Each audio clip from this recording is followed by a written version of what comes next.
Got a few old floorboards lying around? Well, here's a great project to turn them into this beautiful treasure chest. I've pre-cut all my timber for the front, the back, the two sides and the base.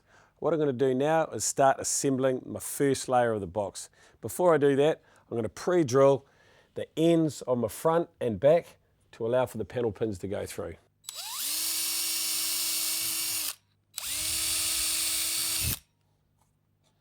Righto, let's just throw a little bit of PVA on our join, put that there nice and carefully, and let's just place our pins in. Now if there's any excess glue, just get a damp cloth and wipe that away.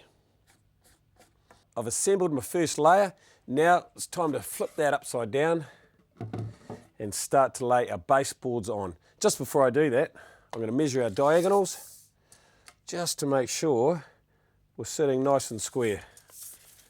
923 and 923, that's lovely.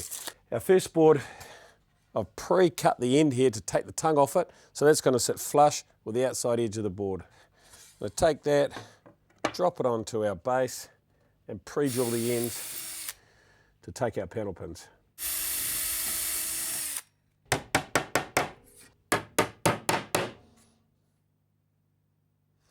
Now you notice this last piece is narrower than the rest. I'll put this through the bench saw to cut it down to fit. So all we're going to do is put the old tongue in the groove, a little bit of pre-drill.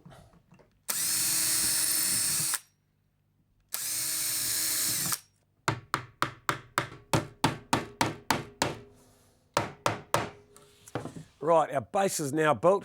Time to flip this over and attach our second and third layers. Now I've already made these second and third layers exactly the same as our first.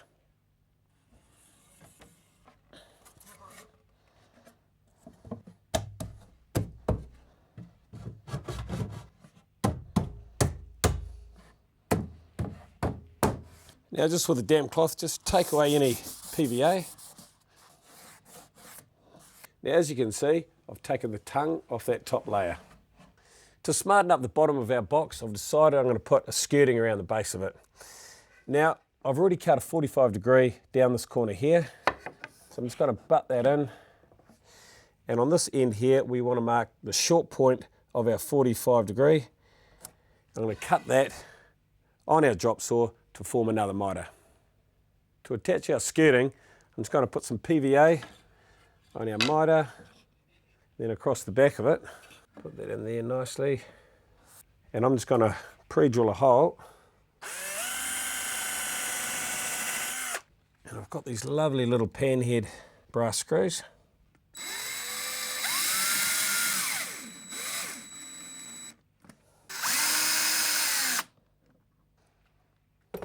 Now the skirting's on, we're just about finished with this box. What you want to do now is measure up, that's 800. Now we're going to allow 3mm on either side, that becomes 806. And this is 475, we're going to add 6mm onto that as well. 806 by 481, these are the internal dimensions of our lid. We're going to start cutting out our lid. I've taken our 481 measurement and I've cut our two sides to length. What I'm going to do next is measure up 35mm on each side. And I'm just going to find the centre of our side. Now on those three marks, just want to put a little panel pin in there. We're just going to take this flexy little bit of thin timber, put that on there. Now that's already created our arch. Let's trace around that, take our nails out.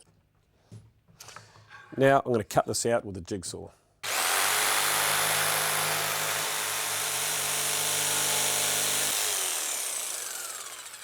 Right, that's finished. Just repeat the process for the other side. I've cut all our sides to length. I'm now ready to start assembling our lid. Right, our internal size of our lid was 806. Now, to get the external size of our lid, I'm going to take the thickness of our two sides, which is 12mm. I'm going to add 12mm onto each side, which is 806 plus 24mm. That's going to be the external dimension of our lid, which we're going to cut all our slats at. We're ready to put our front board onto our two sides. Let's just throw a little bit of PVA on there. Lovely biscuits. I've pre-drilled a hole, and let's just tap our panel pins in.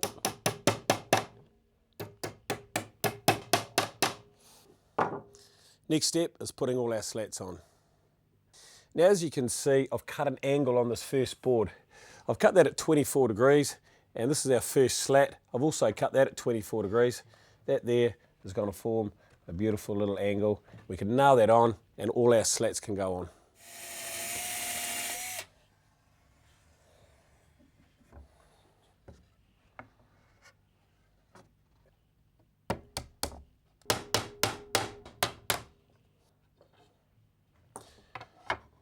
As you can see, if I was to lay the slat next to that other one, there's quite a big ugly hole next to it. So what we need to do is undercut all our slats on a slight angle to about 1.5, 2 degrees. This is going to form a nice tight join.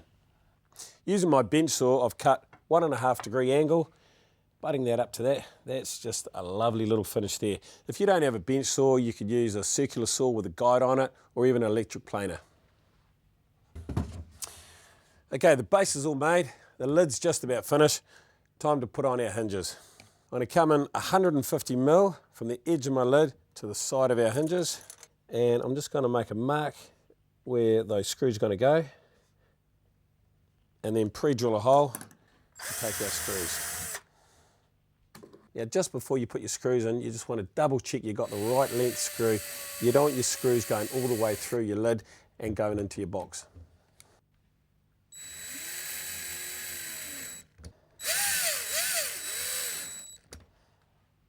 Our hinges are on.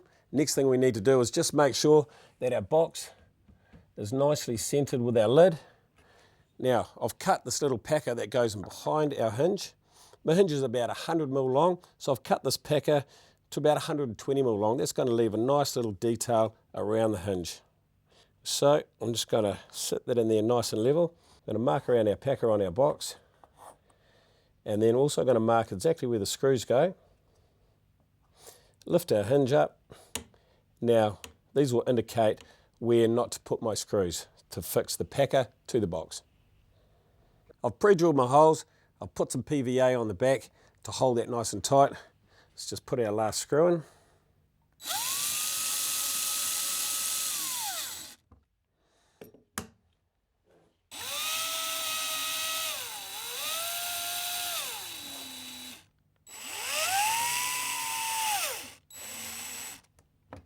And then just wipe off any excess PVA. Right, it's time to make up our corner boxes. These little bad boys here are 40mm by 40mm. I've taken a 30x10 and attached it to a 40x10 using some PVA and some panel pins. Now, this here sits straight on there. Now, as you can see, I've got about a 3mm gap to the underside of my lid, and I'm going to attach this using some nice brass screws and some PVA as well.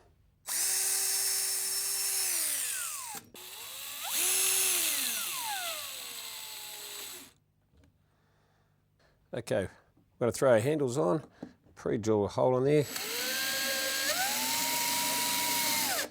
Just gently wind that on. The thing about these brass screws, they're very easy to snap the head off. That's why we've got to pre-drill them.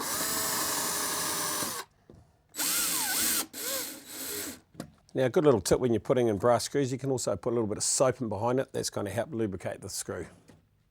Next step's throwing our chain on. Got this lovely little brass chain here. Just got to attach that from about 100mm down on the box to about halfway up on the lid, just so the lid is just past 90 degrees. So put your eye hooks in with your lid just off 90 degrees, measure the distance between the two hooks and cut the chain to length. Righto, I've pre-drilled a hole to put this eye hook in, and I've just slightly opened up that eye hook just to allow the chain to go in there. Let's hook the chain on now. That holds that absolutely beautiful. Lovely. Right, time to put on our finishing touches. I'm using Danish oil here, but you could put a varnish or a stain on. I've taken the handles off just while I'm oiling it, and then I'll throw them back on when I'm finished. Isn't it great what you can do with some old floorboards? Easy as.